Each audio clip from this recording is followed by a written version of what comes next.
Hey guys, welcome to the Liberal Hive Mind, a channel solely focused on exposing the abundant hypocrisy of the left. You know what I wonder? I think about this all the time. Are Democrat voters ever going to come to the realization that they're being played? That their politicians talk out of both sides of their mouths and are constantly betraying them? Now, the question is rhetorical. As we know, most Democrats will never wake up. That's pretty much 100%. If you got the blue anon bug, you're not going anywhere, especially if you're being paid to be a blue anon shill. But the hope is that people on the edges who haven't been totally captured by the Democrat MK Ultra experiment, the hope is that those people will wake up. It is so blatantly obvious that these people are the biggest phonies. There is no authentic individual within the Democrat establishment. I mean, just look at their track record. If you're an independent thinker, if you're someone willing to challenge the status quo or challenge the corrupt nature of the Democrat Party, what happens to you? You get blackballed and blacklisted. Look what happened to Bernie Sanders, Andrew Yang, RFK Jr. The real ones get ostracized.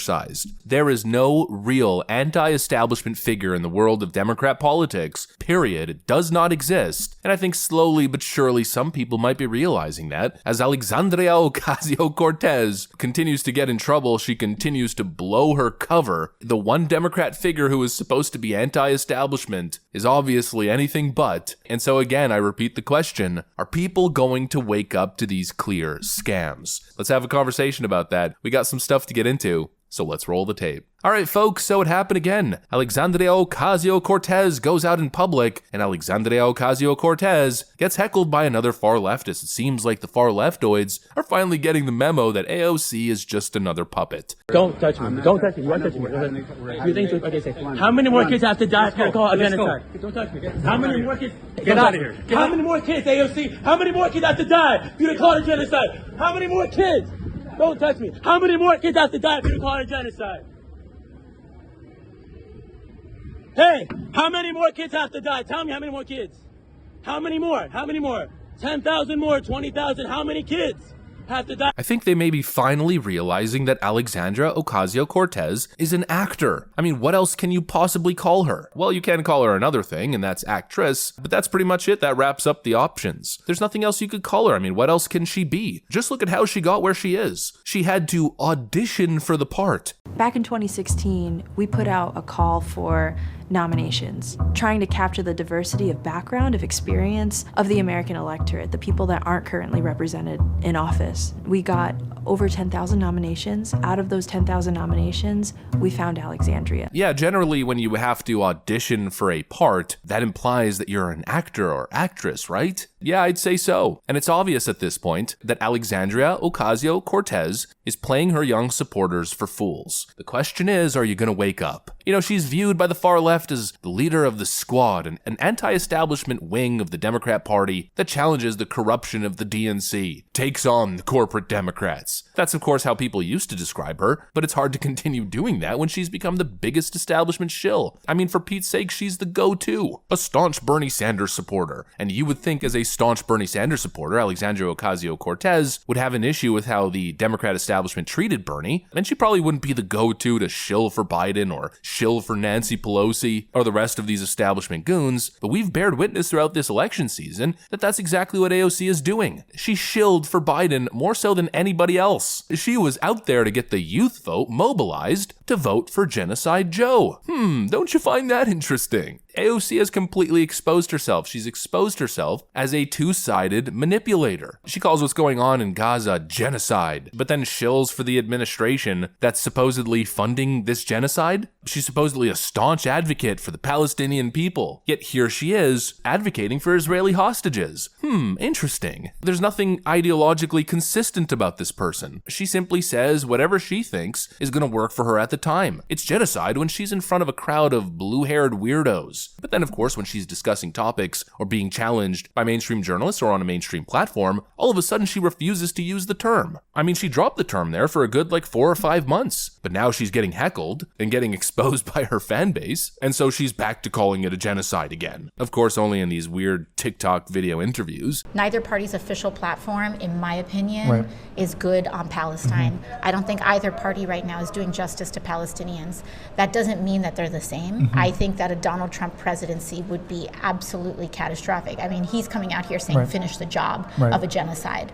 There's a lot of people with our politics that are having a hard time getting there in terms of supporting Kamala Harris. How do you think we help them get there in November to beat Trump? Yeah, well, I mean, I think, first of all, it's important to emphasize how valid it is. We're looking at over 40,000 Palestinians that have died under Israeli bombardment, and the current U.S. administration has been continued to provide weapons to Israel that have been dropping on innocent Gazans. To me, when I process this, I weigh through all of the people living under extreme levels of oppression, especially outside of places even like New York.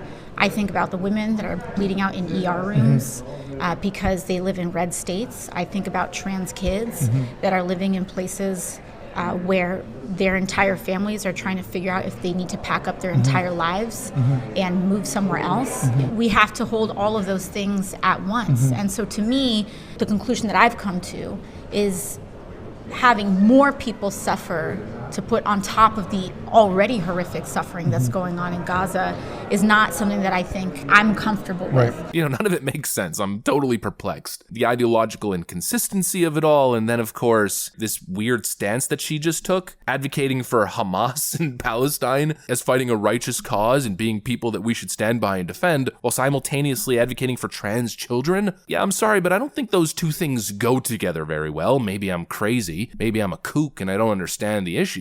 But something just feels odd, you know? And of course is what brings me to my conclusion that none of these people are genuine. They're actors. It feels like Alexandria Ocasio-Cortez was recruited for a role. She was recruited to play opposition, paid opposition within the party in an effort to signal woke representation to all the young, impressionable voters. Oh, don't worry, we're definitely listening to your side. We got AOC, she's giving us an earful. No, she isn't. She's doing what she's told to do and then obfuscating and giving little breadcrumbs to the woke mob when she feels the heat gets too hot. Wake up and smell the frickin' coffee. The Democrats don't actually care about you, they're simply playing you. They're playing you with all of these paid shills and paid actors. And that's exactly who AOC is, and I know that because if you don't play the game, we know what happens to you. You get excommunicated. Cornel West, for instance, is the perfect example. He actually believes all the stuff that AOC purports to believe, but he believes it staunchly and sticks by his principles, but he refuses to play the DNC game. He refuses their money.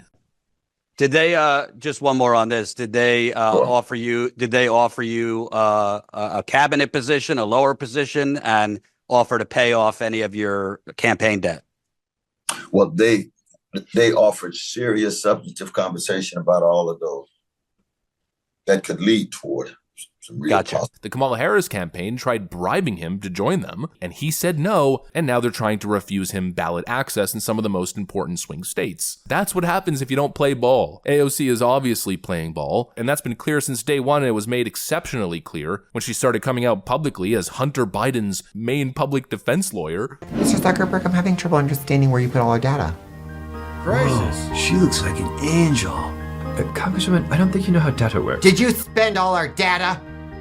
And she sounds like a really smart bartender. I'll say it again, you young activists are getting played. You're chanting "Eat the Rich" as you vote for the party of the billionaire class. You're chanting "End the Wars, Ceasefire Now" as you literally enable and vote and put into power total frickin' warmongers. Wake up and smell the coffee. You're playing yourself. Congratulations, you played yourself. And that's about it. Just a rambling rant, letting you guys in on my internal monologue. AOC gets heckled again. Hopefully the people are waking up and realizing how fraudulent these Democrats really are. Thanks for watching, and I'll see you on the next one.